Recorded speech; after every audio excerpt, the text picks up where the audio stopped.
पिंगळी रोडवर भीषण अपघात, आरटीओ पथकाने दाखवली मानवतेची खरी ओळख। जखमी तरुणाला अधिकाऱ्यांसह नागरिकांची तत्पर मदत, जीव वाचवण्यासाठी धावले देवदूत। परभणी जिल्ह्यातील पिंगळी रोड शेंद्रा परिसरात दिनांक 3 एप्रिल 2026 रोजी एक गंभीर अपघात घडला। गणेश शिंदे नावाचा तरुण दुचाकीवरून प्रवास करत असताना त्याचा भीषण अपघात झाला। अपघात इतका गंभीर होता की शिंदे रस्त्यावर जखमी अवस्थेत पडले होते। याचवेळी रस्ते सुरक्षा तपासणीसाठी तैनात असलेल्या परिवहन विभागाच्या आरटीओ पथकाने ही घटना पाहिली आणि कोणताही विलंब न करता मदतीसाठी धाव घेतली।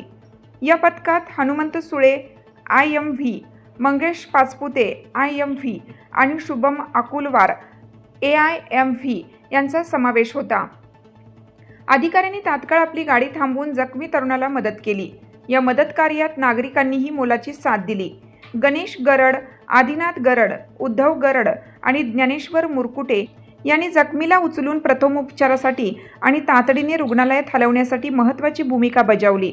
या संपूर्ण घटनेत अधिकाऱ्यांसह नागरिकांनी दाखवलेली तत्परता आणि मानवता ही कौतुकास्पद असून माणुसकी अजून जिवंत आहे याचे हे जिवंत उदाहरण ठरले आहे।